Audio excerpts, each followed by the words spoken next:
Elias Ward had never considered himself important. He was just a human engineer, born on a small mining colony on the edge of explored space. His life had always been quiet, measured, and ordinary. He fixed machines, repaired communication arrays, and occasionally solved small problems that nobody else wanted to handle. In a galaxy dominated by alien species far older, larger, and stronger than humans, he had learned early that humans were often overlooked. They were thought to be weak, fragile, and incapable of meaningful contributions in a universe built by civilizations thousands of years ahead. He had accepted that. Humans survived by being adaptable, clever, and stubborn, not by being strong or impressive. Elias had used his intelligence quietly, never seeking attention or recognition. But fate, it seemed, had other plans. It started on a day that seemed like any other. Elias was aboard a small diplomatic station orbiting a neutral planet, tasked with maintaining a minor power relay for interstellar communications. The station was hosting delegates from 3 different empires, all gathered for a routine treaty discussion. Nothing important, nothing dangerous, or so he thought. Then the alarms began.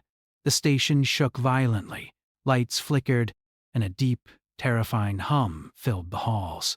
In seconds, the delegates' chambers were destroyed by an unknown attack. Aliens screamed, metal groaned, and fires spread quickly. Elias ran, not knowing what he could do, but knowing he had to act. Panic had begun to set in, but he forced himself to think clearly. He knew the layout of the station better than anyone else. He knew which corridors were structurally safe.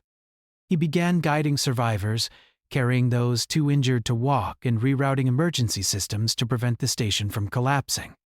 Most humans, under the same circumstances, might have frozen. But Elias moved with a strange calm. He was precise, practical, and unflinching. He repaired emergency controls with hands shaking from exhaustion, but never stopping. He stayed with the injured, comforting them, using simple words of encouragement that everyone understood, regardless of species or language. Hours later, when the attack finally stopped, Elias emerged as the only human unscathed who had managed to save a significant number of the delegates. 3 alien ambassadors, dozens of soldiers, and countless crew members owed their lives to him. The galaxy had never seen anything like it. News traveled fast. Messages went out to every major civilization, describing the miracle human who survived when all others fell.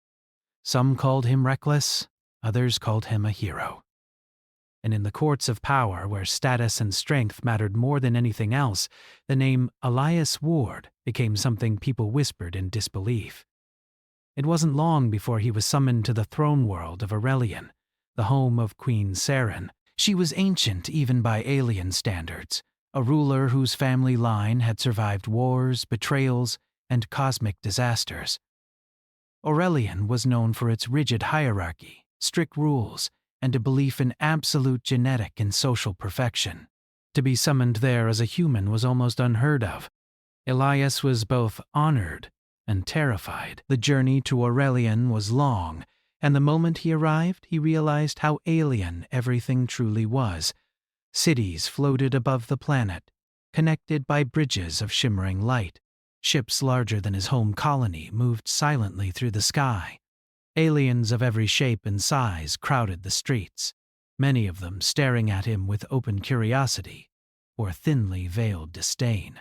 When he was finally brought before the queen, he felt the weight of centuries of tradition press down on him. Saren's presence was commanding.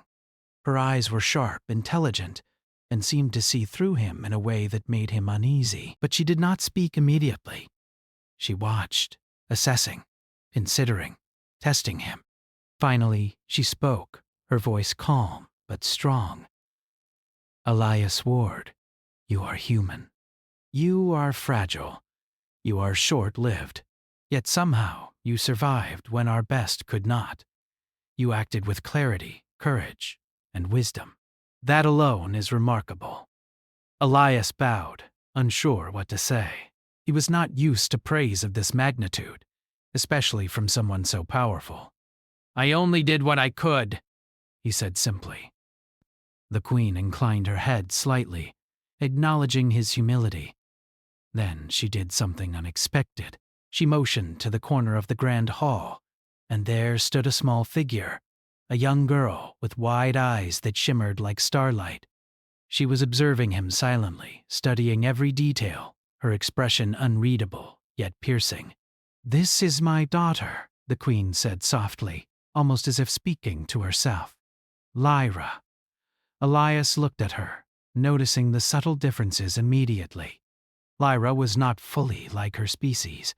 She was smaller, weaker, and seemed almost fragile. Yet there was something in her eyes that made him pause. There was intelligence there, curiosity, and an unusual spark, a spark that reminded him of humanity, though he knew it could not be coincidence. Lyra stepped forward slowly, her small hands clasped in front of her. She said nothing, only studied him. Elias felt the weight of her gaze, sensing both innocence and a strange maturity beyond her apparent age. Queen Saren leaned closer to him then, her voice a whisper that only he could hear.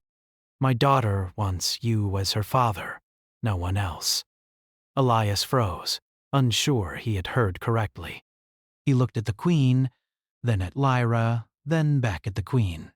I don't understand," he said carefully. The queen smiled faintly, a mixture of sadness and determination in her eyes. "It is not for you to fully understand, human. My daughter is unique. She is not entirely like us. Her development cannot be guided by our scientists, our traditions, or our laws. But a human can guide her. She needs a father, a mentor, a protector, someone who can teach her resilience, creativity, and choice. That someone is you." Elias took a step back, disbelief and fear warring inside him. "You want me to be her father?" Saren's eyes did not waver. "Yes, she is the only hope for the future of our line. And if she fails, our empire will suffer. You are the only one who can guide her in a way we cannot." Lyra watched silently, her head tilting slightly. She did not smile, but there was a hint of trust in her gaze, a silent plea that made Elias's heart tighten. He could not deny the gravity of what the queen was saying. Accepting meant leaving everything he knew behind: humanity, freedom, ordinary life, and becoming part of an alien empire, forever bound to a daughter he barely knew, in a culture he barely understood. Refusing could mean leaving her to fail, and potentially witnessing the collapse of a civilization. He wanted to say no. He wanted to step away and return to his quiet life, but when he looked into Lyra's eyes, he saw something he could not ignore. Her mind was sharp, her spirit alive, but fragile. She needed guidance. She needed someone who could teach her strength, not through fear, not through power, but through understanding, patience, and choice. Elias realized then that humans were not weak in ways the galaxy assumed. Humans survived because they could adapt, think creatively, and care deeply. Humanity's greatest strength was invisible to most species, and perhaps, for the first time, that strength was needed more than ever. The queen stepped back, giving him space. "Decide quickly, human. Time is short. Others are watching, waiting. Your choice will change everything. For my daughter, for me, and for the galaxy." Elias swallowed hard. His mind raced. He thought of home, of the mining colony, of the quiet life he had always known. He thought of Lyra, fragile yet bright, waiting for someone to guide her. And he thought of the galaxy, vast and unforgiving, where humans were underestimated at every turn. Finally, he took a deep breath and nodded, slowly. "I will do it," he said. "I will guide her."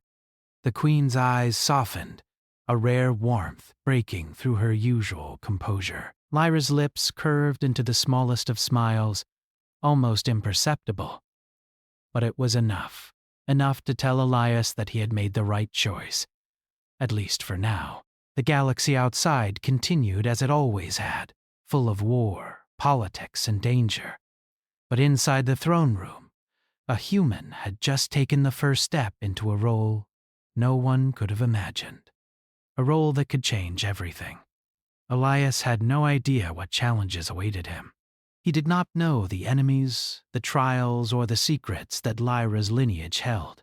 He only knew one thing. For the first time in his life, he was needed. Not for his strength, not for his weapons, not for his size, but for his humanity. And sometimes, that was enough. Elias stepped off the royal transport onto the vast platform of the throne world, feeling the weight of his new life settle on his shoulders. The city stretched around him, a shimmering landscape of spires, bridges of light, and floating gardens. Aliens of countless shapes and sizes moved through the streets below, their eyes flicking toward him as if sensing he did not belong. In truth, he did not belong. Not here, not among them. Yet somehow, he had been chosen. Somehow, the fragile human had been tasked with guiding the future of an empire. The queen had assigned a suite within the palace for him, and it was grand beyond anything he had imagined. Walls of polished crystal reflected the light from floating orbs, and corridors stretched endlessly. It was easy to get lost, and he did several times, before finding his way to Lyra's quarters. Lyra sat at a low table, her fingers tracing the edges of small objects she had gathered from around the room. She did not look up as he entered, her attention fixed on the delicate patterns she had created. Her eyes, though small, shone with curiosity and intensity. She was unlike any young person Elias had ever met. He knelt beside her carefully, not wanting to startle her. "Lyra," he said softly, "I am here to help you, but I want to learn from you too. Can you show me what you enjoy?" She looked up then, tilting her head, and studied him silently for a long moment. Finally, she nodded once and handed him a small mechanical toy, a simple puzzle of interlocking gears. Elias smiled. It was basic, almost childish, but he understood immediately that this was her way of communicating. Together, they worked on the puzzle. He showed her a way to rotate the gears that she had not considered. She tried it, failed once, and then laughed quietly, the sound like a bell in the empty room. For the first time since he had arrived, Elias felt a small sense of belonging. This child, delicate yet brilliant, was beginning to trust him. Days turned into weeks. Elias learned the routines of the palace, the complex social rules, and the unspoken hierarchies. He discovered that many in the court resented his presence. Humans were considered weak, unpredictable, and dangerous, precisely because they could not be measured by standard alien logic. A human influencing the royal heir was unprecedented, and many feared the consequences. Some whispered behind his back, calling him a fool, while others studied him carefully, trying to understand why the queen had chosen him. Despite the scrutiny, Elias focused on Lyra. He taught her problem-solving games, introduced her to stories of humans overcoming impossible odds, and encouraged her to question, to explore, and to make choices. At first, she resisted. Her species had long practiced strict obedience, and uncertainty was uncomfortable. But Elias was patient. He explained that mistakes were part of learning, that failure was not the end but a step toward understanding. Slowly, Lyra began to change. She started experimenting with her abilities, testing limits her species had never dared explore. She asked questions no royal child had ever asked, questions that challenged her teachers, her guardians, and even the queen herself. And through it all, Elias guided her without judgment, without fear. He treated her not as a fragile princess, but as a mind capable of growth and adaptation. Word of Lyra's rapid development spread. Some in the court began to admire Elias quietly. If a human could guide a child to achieve what their most brilliant scientists could not, Perhaps humans were not as weak as the galaxy believed. Still, many remained skeptical, plotting in silence, waiting for a moment to strike. One afternoon, as Elias and Lyra were practicing a complex problem-solving exercise involving spatial reasoning and strategy, an advisor entered the room. The advisor, tall and thin, with skin that shimmered in soft shades of silver, bowed formally. "Your Highness," he said, addressing Lyra, "there is a delegation from the neighboring system. They wish to speak with the Queen regarding your education and the future of your line." Lyra's eyes narrowed slightly. "Do they question my progress?" she asked, her voice calm but firm. The advisor hesitated. "They express concern. Some believe that a human's guidance may interfere with the natural course of your development." Elias placed a hand gently on Lyra's shoulder. "You have learned more in the past month than most children do in a year," he said quietly. "Do not let fear or tradition stop you." Lyra nodded, her confidence growing.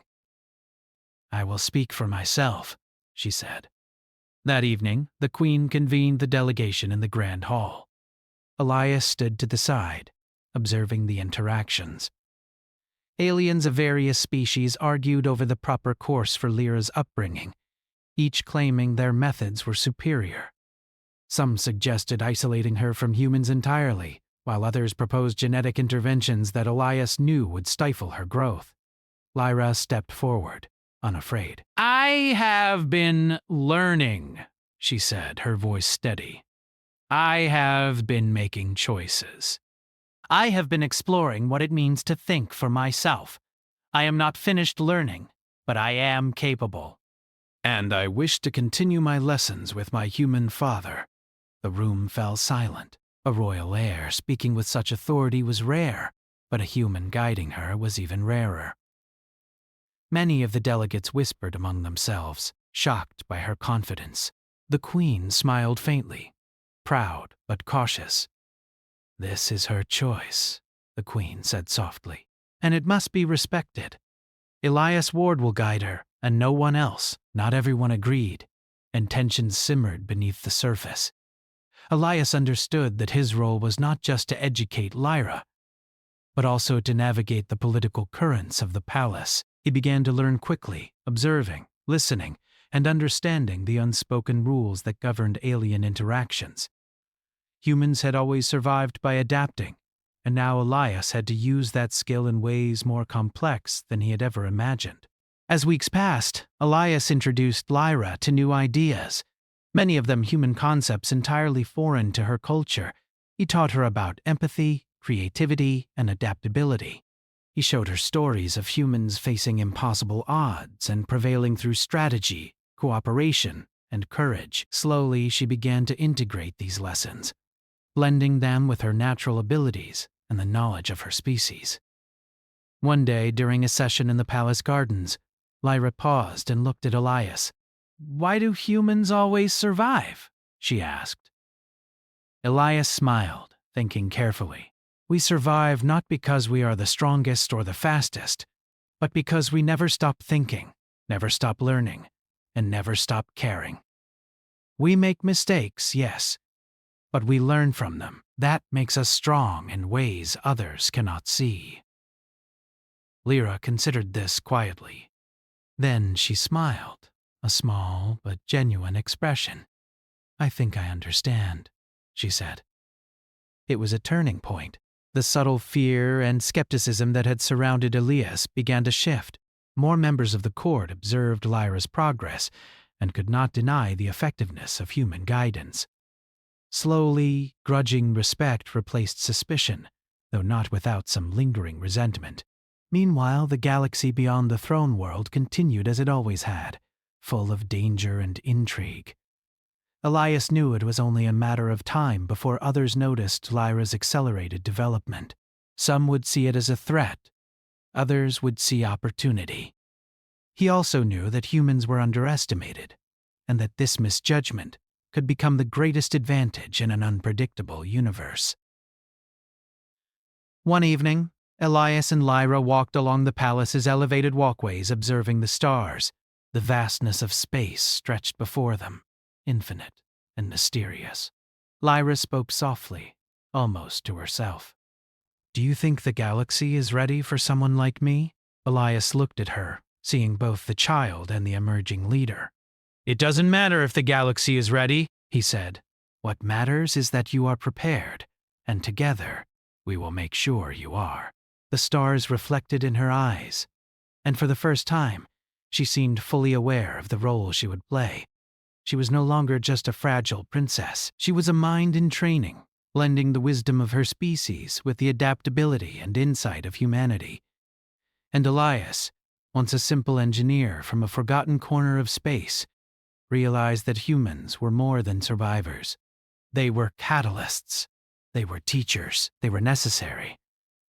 As the weeks turned into months, the palace became a place of quiet transformation.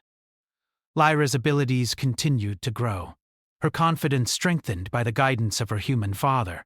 Aliens who had once doubted the wisdom of the Queen's choice began to witness results they could not ignore. Even those opposed to Elias began to respect him in silence, recognizing that his presence was reshaping the future of the Empire in ways no one could have predicted.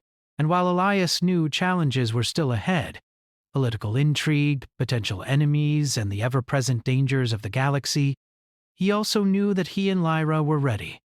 Together they would face whatever came, blending human ingenuity with alien potential. The galaxy had underestimated humans for centuries.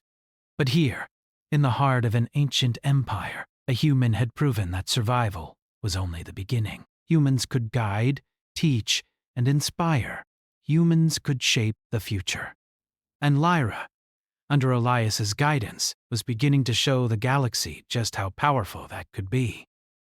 The calm of the throne world was shattered one morning with news that no one wanted to hear. A covert coalition of neighboring systems had learned of Lyra's accelerated development under human guidance, and they viewed it as a threat. To them, a human-trained heir was unpredictable, dangerous, and could shift the balance of power in the galaxy. They planned a strike to eliminate the princess before she could fully develop. Elias received the report while walking with Lyra through the palace gardens. The wind stirred her hair, and the sunlight reflected off her eyes, making them shine like stars. She had grown taller, stronger, and more confident in the months since he had arrived, but Elias could see the tension creeping into her posture. "They are afraid of her," he said quietly, looking out over the city. "And they are afraid of me." Lyra frowned. "Why would they be afraid of you?" "I am the one they want to stop." Elias shook his head. "They do not understand humans. They cannot see what we do, how we think, how we adapt. That is their weakness, and our strength." She studied him for a moment. "Then we will show them, won't we?" He smiled faintly. "We will." The Queen summoned him immediately. In the grand hall, she spoke with measured urgency. "Elias, the coalition is preparing an attack. They intend to strike tonight, when the city's defenses are at their weakest. They know of Lyra's abilities and our reliance on your guidance. If they succeed, they will not just take her. They will take the Empire's future." Elias nodded. "I need to prepare. I need to use every advantage we have. And Lyra must be ready to act, not just survive." The Queen studied him carefully. "I trust your judgment. Do what is necessary, but protect her at all costs." That evening, the palace was eerily quiet. Elias moved swiftly through the corridors, checking security systems, coordinating guards, and analyzing possible attack routes. He had no illusions about the strength of the attackers. They were seasoned warriors from multiple systems, but he also knew something they could never anticipate: human unpredictability. When the first warning siren sounded, Elias was already in position. He had stationed Lyra in a secure chamber, but had given her a plan. She was not to hide entirely. She was to observe, to learn, and to act if necessary. He wanted her to see that strategy, courage, and quick thinking were as important as physical strength. The attack began with precision, almost surgical in its execution. Ships cloaked in stealth technology descended on the city. Elite soldiers moved through the streets, bypassing defenses with advanced tactics. Many believed that a human would freeze in the chaos. Elias, however, remained calm. He guided the palace security through a series of unconventional maneuvers. Guards moved in patterns that confused the attackers. He used the city's infrastructure to his advantage, creating temporary barricades and false routes. Civilians who had once cowered now followed his commands, their fear replaced with a sense of purpose they had not known they possessed. Lyra watched from her chamber, her mind absorbing every decision, every subtle adaptation Elias made. She saw how he calculated risks, how he anticipated enemy movements, and how he inspired those around him to act decisively. She realized that this was more than survival. It was strategy, creativity, and leadership in action. As the battle intensified, Elias noticed a group of attackers moving toward Lyra's chamber. Without hesitation, he led a small team through a hidden passage he had discovered during his initial exploration of the palace. They intercepted the attackers before they could reach her, using clever traps and coordinated maneuvers. Lyra's heart raced as she saw him in action. He was not just reacting, he was predicting, adapting, and turning the attackers' own strategies against them. She understood then what humans could do. They were not the strongest, but they were unpredictable, flexible, and capable of ingenuity that no machine or alien discipline could match. After hours of relentless assault, the coalition forces began to falter. Elias had anticipated their most likely moves, set countermeasures, and ensured that even when attackers adjusted their tactics, they were still outmaneuvered. By dawn, the city remained intact, the palace unharmed, and the attackers either captured or forced to retreat. The queen appeared at the end of the battle, her expression a mix of relief and awe. Elias, you have done the impossible. You protected Lyra and preserved the empire. He shook his head, exhausted but focused. We did it together. Lyra played her part as well. She observed, she adapted, and she followed the plan. She is ready to lead when the time comes. Lyra stepped forward, her voice steady. I understand now. Strength is not just in power or tradition. It is in choice, in adaptation, in understanding the world and reacting with knowledge and courage. The queen smiled. Indeed. And now the galaxy will learn that humans are more than what they seem. Word of the failed attack spread quickly. Across the coalition, commanders were stunned. They had underestimated humans, as they always did. A single human had outsmarted seasoned military strategists, saved an empire's heir, and demonstrated that unpredictability could be a weapon more deadly than any fleet. In the weeks that followed, Elias continued to guide Lyra. Her confidence grew. She began to develop strategies of her own, sometimes suggesting maneuvers that even Elias had not considered. Together, they trained in both mental and physical disciplines, blending human adaptability with her species' innate abilities. The court watched with a mixture of astonishment and unease.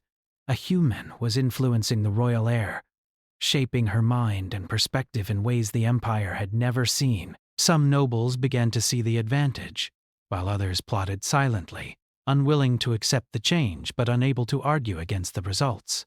One afternoon, as Elias and Lyra reviewed a simulation of a potential diplomatic crisis, she asked, "Why did you stay so calm during the attack? Most would panic." Elias considered her question carefully. Humans survive because we expect the unexpected. We remain calm because panic is useless. We analyze, adapt, and act. It is not fearlessness, it is choice.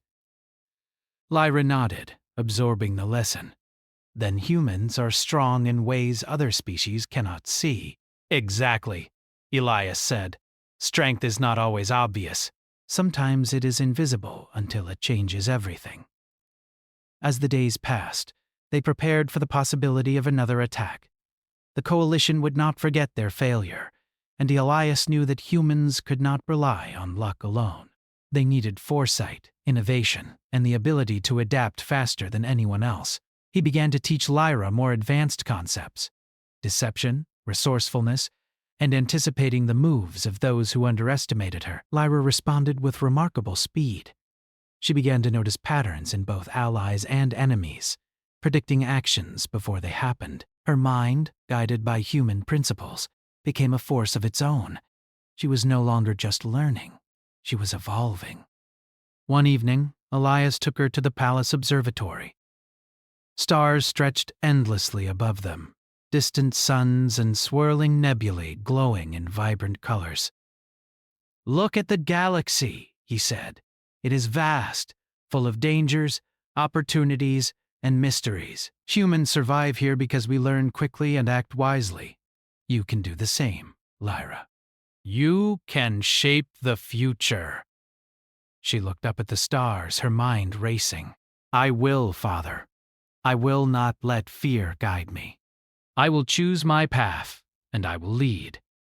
Elias felt a swell of pride. He had taught her the human way, but she was making it her own. The galaxy would soon see that she was not just a princess. She was a mind capable of influencing history, guided by the ingenuity and adaptability of humans. The palace was no longer just a home for royalty. It had become a place of transformation. Lyra was changing, and through her, the empire itself began to shift. The skeptics whispered less boldly. The doubters watched more quietly. And even those who had opposed Elias in secret began to recognize that his presence was not a threat, but a gift. As another message arrived from the coalition, warning of future attempts to eliminate Lyra, Elias smiled faintly. The galaxy had underestimated humans for centuries, and it would continue to do so. But that underestimation was their weakness, and humans thrived where others failed. Lyra stood beside him, her gaze steady and unwavering. "They think they can stop me," she said, "but they do not understand what we have learned." Elias placed a hand on her shoulder. "They will learn soon enough, and when they do, it will be too late." Together, they turned to the city below, a symbol of resilience, strategy, and human ingenuity. The galaxy had seen the fragility of humans and dismissed them. Now, through the bond between a human and an alien princess, it was beginning to understand a different truth. Humans were not just survivors. Humans were leaders, teachers, and catalysts for change. And Lyra, guided by Elias, was the proof. Months passed, and the throne world had changed. Under Elias's guidance, Lyra's mind had sharpened, her confidence solidified, and her presence radiated a quiet authority that no one could ignore. The palace, once filled with whispers of doubt and fear regarding a human's influence, now buzzed with cautious respect. Even the queen, proud and wise, had begun to see that her daughter was no longer fragile, no longer merely a princess waiting for protection. Lyra was becoming a leader in her own right, yet the galaxy beyond the throne world remained unpredictable. The coalition that had once attempted to eliminate Lyra had not vanished. They watched, waited, and plotted. Elias knew the peace they enjoyed was temporary. The next threat could come at any time, and this time it might be larger, more coordinated, and far more dangerous. One morning, the queen summoned Elias and Lyra to the council chamber. The walls of the chamber were lined with portraits of previous rulers, each looking down like silent observers. Advisors from across the empire filled the room, their expressions carefully neutral, though tension lingered in the air. A high-ranking envoy stepped forward, bowing low. "Your Majesty, we bring intelligence from the outer systems. The coalition is mobilizing a fleet larger than any before, intending to strike within the next cycle. Their objective is simple: remove Princess Lyra, and the empire will fall into chaos." The queen's expression remained calm, but Elias noticed a faint tension in her jaw. Lyra, however, did not falter. Her eyes, clear and focused, met his. "Then we prepare," she said firmly. "We do not wait for them to act. We act first, and we control the outcome. Elias nodded. He felt a mixture of pride and concern. Lyra had learned quickly, absorbing strategy, foresight, and human adaptability like a sponge. She was ready to act, but readiness did not guarantee success. He would have to guide her as never before. For the next several days, Elias and Lyra worked tirelessly. They analyzed the enemy fleet, mapped out the likely attack routes, and devised multiple contingency plans. They trained palace forces in tactics that combined human ingenuity with the Empire's advanced technology. Lyra participated actively, learning not just strategy, but leadership. How to inspire, how to delegate, and how to make decisions under pressure. During one session, Lyra paused and looked at Elias. "Do you think I am ready to lead if the worst happens?" Elias considered her carefully. "You are more ready than anyone could imagine. But leadership is not about perfection. It is about decision, courage, and the willingness to adapt. You already have those qualities. Now you must trust yourself as much as I trust you." She nodded, determination shining in her eyes. "I will not fail." The day of the attack arrived. The skies above the throne world darkened as the Coalition fleet emerged from hyperspace. Ships of incredible size and firepower descended toward the planet, their formation precise, their intent unmistakable. The city's defenses were ready, but Elias knew that relying on standard protocols alone would not be enough. He and Lyra positioned themselves in the command chamber, a room filled with advanced holographic displays, strategic consoles, and communication links. Every soldier, pilot, and operator awaited instructions. Elias took a deep breath. This was the culmination of months of preparation, training, and guidance. The first wave of attackers advanced swiftly, attempting to breach the planetary shields. Using unconventional tactics, Elias directed smaller, agile ships to strike at weak points in the formation. Lyra, observing the patterns, suggested a maneuver that even Elias had not anticipated, a subtle feint that drew the attackers into a trap. The maneuver worked flawlessly. Coalition ships were drawn off course, isolated, and neutralized before they could reach the city. The defenders moved with precision, their confidence bolstered by the leadership of the human and the princess. As the battle raged, Elias noticed a fleet heading toward the palace itself. He turned to Lyra. "You must take command here. Lead the defense of the palace." I will handle the fleet outside." Lyra's hands moved over the controls with surprising confidence, issuing orders, coordinating defenses, and adapting to enemy actions in real time. She anticipated movements, redirected resources, and used her fleet in ways no previous commander had thought to try. She was no longer just a student. She was a strategist, a leader, and a force to be reckoned with. Hours passed. The Coalition's forces were persistent, powerful, and skilled, but they had underestimated the bond between human ingenuity and alien capability. Elias coordinated multiple fronts, combining direct combat with clever diversions, misinformation, and rapid adaptation. Every move exploited the predictable assumptions of the attackers, turning their strength into a weakness. Finally, as the sun rose over the horizon, the last of the Coalition's ships were either destroyed or forced to retreat. The throne world had survived. The palace remained intact. And Lyra stood tall, commanding the Empire's forces with a confidence and skill that left even veteran advisors speechless. The aftermath was quiet, but profound. The Queen entered the command chamber, her expression a mixture of relief and pride. "You have done what I feared was impossible," she said, her voice steady but filled with emotion.